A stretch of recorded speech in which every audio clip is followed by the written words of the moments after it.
semuanya, selamat datang di podcast EduPang bersama saya. Buat kamu mahasiswa semester 1, mungkin kamu lagi ada di fase baru mulai kuliah, lalu mulai bertanya, kenapa sih cara belajarnya itu beda waktu SMA? Dulu itu kita difokuskan untuk nilai, tapi sekarang dosen malah bilang yang penting cara berpikir. Pertanyaannya, kenapa sih perubahan ini tuh baru terasa sekarang? Karena sama sekolah kita jarang diajar untuk memahami satu hal penting, mengapa sistem pendidikan di Indonesia dibentuk seperti itu. Dan seringkali kita membandingkan pendidikan Indonesia dengan negara lain secara spontan, tanpa benar-benar tahu konteks dan tantangannya.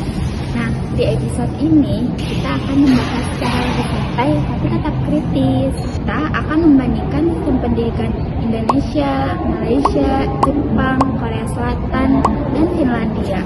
Bukan untuk mencari siapa yang paling hebat, tapi untuk belajar melihat pendidikan lebih jernih.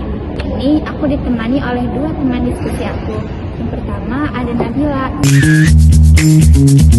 Kita bakal membahas pendidikan dari sudut pandang dan realita. Dan yang kedua ada Zahra.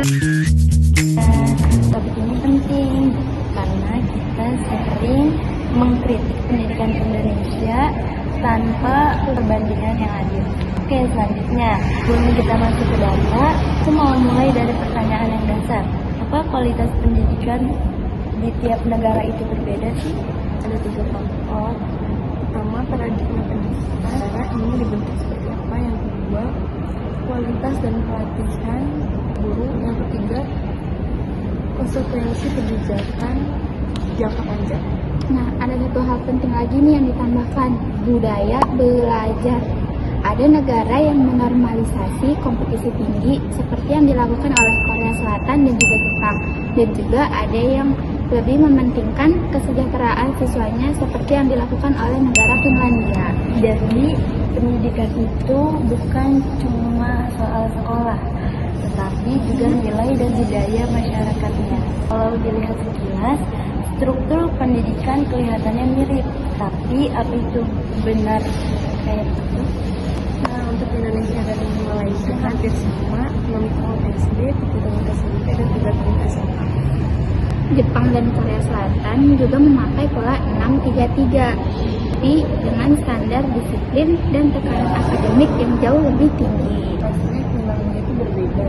Mereka akan 9 tahun pendidikan dan terpadu tanpa pemisahan jurusan atau seleksi sejak dulu. Finlandia itu sengaja menghendak kompetisi agar semua anak berkembang merata dulu. Sebaliknya, Jepang dan Korea justru mengenalkan kompetisi sejak awal.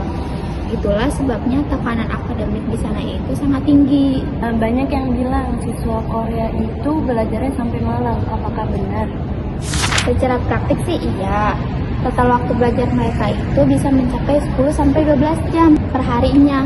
Karena mereka itu ada sekolah tambahan yaitu Hapon. Jepang itu sekitar 7-9 jam, dan Indonesia dan Malaysia hampir 5-6 jam. Kemudian Finlandia paling singkat hanya 4-5 jam per hari. Wow, menariknya. Finlandia justru punya hasil belajar yang sangat menarik. Nah, itu menentukan lama belajar tidak selalu berarti lebih efektif, kualitas pembelajaran jauh lebih menentukan. Kalau jumlah mata pelajaran, bagaimana perbandingannya? Di Indonesia kita belajar 8-10 mata pelajaran per hari yang membuat mereka dapat lebih fokus. Jepang sekitar 5-6 mata pelajaran. Kalau di Korea Selatan itu sekitar 7-8 mata pelajaran. Kalau Finlandia itu hanya 3-4 mata pelajaran per hari. Jadi pendalaman materinya itu jauh lebih luas dan kuat.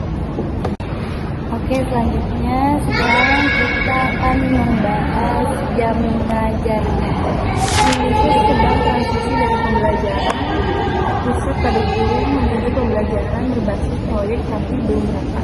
Malaysia itu fokusnya pada literasi dan keterampilan abad ke-21. Jepang itu menekankan disiplin dan kerja kelompok.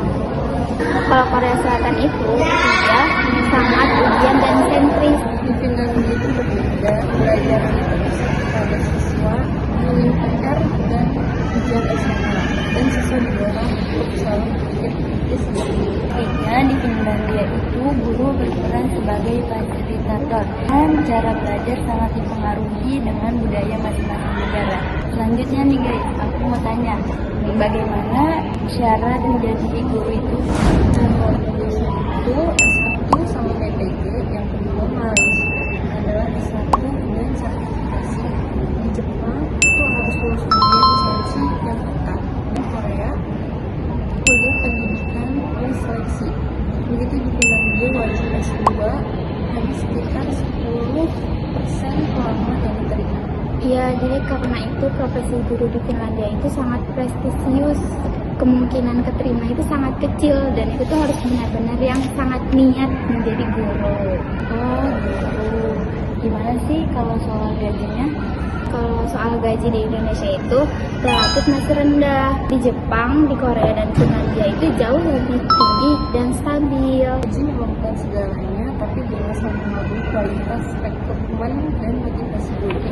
Katanya Indonesia itu sering kali dikenal sebagai pergantian kurikulum. Apakah benar? Sejak 1947, itu cukup sering mengganti kurikulum, sementara negara lain cenderung lebih stabil 10 tahun, perubahannya berbasis riset. Dan untuk soal pembelajaran daring itu, Finlandia itu sudah siap secara sistem. Indonesia dan Malaysia baru menerapkannya secara masif pada saat pandemi COVID-19 dan sifatnya masih darurat. Oke, sebelum kita tutup, aku mau nanya nih, apa pelajaran yang paling penting dari perbandingan negara ini? Jadi pelajarannya itu Jepang dan Korea menunjukkan bahwa disiplin dan kerja keras bisa menghasilkan prestasi tinggi, tapi dengan tekanan yang besar. Finlandia memilih jalan berbeda, mereka fokus pada kesejahteraan siswa dan kualitas guru, dan hasilnya tetap sangat baik. Karena itu, tidak ada sistem pendidikan yang bisa disalin mentah. Buat kalian mahasiswa semester 1, mungkin belum bisa mengubah sistem, tetapi kita bisa mulai mencoba itu dari satu hal yang sederhana, yaitu belajar lebih sadar dan lebih kritis tentang pendidikan yang kita jalani. Oke, rasa sekarang udah penghujung acara. Terima kasih untuk Nabila dan juga Data. Dan terima kasih juga untuk buat kalian yang sudah mendengarkan podcast EduTalk kita. Sampai jumpa dan dadah.